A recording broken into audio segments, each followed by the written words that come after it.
মন দিয়ে পড়াশোনা করে জীবনে অনেক বড় হতে চাই, কিন্তু পড়াশোনায় মন বসে না। পড়াশোনা করতে একদম ভালো লাগে না।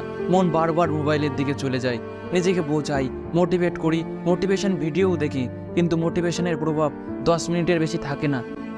শোনো বন্ধু, 14 থেকে 25 বছর এটা জীবনের এমনই গুরুত্বপূর্ণ সময়। এই সময়টাকে যদি সঠিকভাবে ব্যবহার করতে পারো, জীবন তোমাকে সফলতার শিখরে পৌঁছে দেবে, অথবা ব্যর্থতা তোমার জীবনের সঙ্গী হবে। আজ এক্ষুনি নিজেকে একটা প্রশ্ন করো তো, আজ থেকে ঠিক 5 বছর বা 10 বছর পরে নিজেকে কোন জায়গায় দেখতে চাও? কতদিন আর বাবা মায়ের উপর নির্ভর করে থাকবে? কতদিন? রাজা হতে গেলে শ্রমিকের মতো পরিশ্রম করতেই হয়। সূর্যের মতো নিজেকে চমকাতে গেলে সূর্যের তাপে নিজেকে পোড়াতেই হবে। নিশ্চয়ই যখন এমন কাউকে দেখো যে পড়াশুনো করে জীবনে অনেক কিছু করেছে, সেই মুহূর্তে ভীষণ মোটিভেটেড হয়ে সিদ্ধান্ত নিয়ে ফেলো, কাল থেকে পড়বো, বা সামনের মাসের 1 তারিখ থেকে পড়বো, বা অমুক দিন থেকে পড়বো। আর কতদিন কাল কাল করবে? একদিন এমন দিনও আসবে যেদিন তোমার জীবনের শেষ দিন হবে, সেদিনও কি বলবে কাল করব? তুমি পড়াশুনোর মতো একটা মহৎ কাজ করার জন্য ক্যালেন্ডারের একটা তারিখের উপরে নির্ভর করে বসে থাকছো। একবার ওই মানুষগুলোর দিকে তাকিয়ে দেখো, তোমার উপরে কতটা ভরসা করে বসে আছে। আমি বলছি তোমার বাবা মায়ের কথা। তারা তোমাকে নিয়ে কত আশা করে আছে, কত স্বপ্ন দেখে। তোমার খুশির জন্য তারা তাদের সর্বস্ব বিসর্জন দিতেও রাজি আছে। আর তুমি 5 মিনিট পড়ার জন্য রাজি না। আজই ভেবে নাও জীবনে তুমি কি করবে, আর না হলে জীবন তো ভেবেই রেখেছে। আজই মোবাইল থেকে ওই সমস্ত জিনিস ডিলিট করে দাও যেগুলোর সাথে তোমার ফিউচারের, তোমার লক্ষ্যের, তোমার স্বপ্নের কোনো সম্পর্ক নেই। তুমি কি পড়াশোনায় খুবই খারাপ? নিশ্চয়ই না। তুমি বলছো পড়াশুনো করতে তো চাই, কিন্তু পড়তে ভালো লাগে না। একটু চেষ্টা তো করো।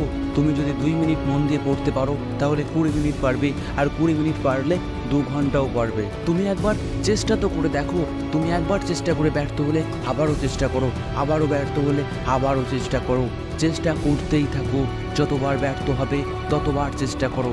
বারবার চেষ্টা করার পরেও তুমি যদি হেরে যাও, তাহলেও জেনে রাখবে তুমি দুনিয়ার বাকি 90% মানুষের থেকে এগিয়ে আছো। কারণ বাকি 90% মানুষ চেষ্টা করার আগেই হার মেনে নেয়। আমি সন্দীপ মহেশ্বরের ভিডিওতে যে কথাটা বহুবার শুনেছি, কোশিশ করনে वालों की कभी हार नहीं होता। অসফলতাকে ভয় পেও না, এটা চ্যালেঞ্জ। একে অ্যাকসেপ্ট করো, খুঁজে বের করো তোমার ভিতরে কোথায় ভুল হচ্ছে, সেটা ঠিক করো। একটা কথা মাথার মধ্যে ঢুকিয়ে নাও, জীবনে যতবারই ব্যর্থ হও না কেন, কখনো ময়দান ছেড়ে পালিয়ে যেও না। তোমার পড়ে যাওয়া হয়তো কয়েকজন দেখেছে, তোমার উঠে দাঁড়ানো যেন পুরো দুনিয়া দেখে। পড়াশোনা করতে ভালো না লাগলেও পড়ো, নিজের জন্য পড়ো, শত্রুর সাথে মোকাবিলা করার জন্য পড়ো, বাবা মায়ের জন্য পড়ো। ওদের একমাত্র ভরসা তুমি। সবারই জীবনে এমন একটা স্বপ্ন থাকে, যে স্বপ্ন পূরণ করার জন্য দিনরাত অক্লান্ত পরিশ্রম করতে পারে।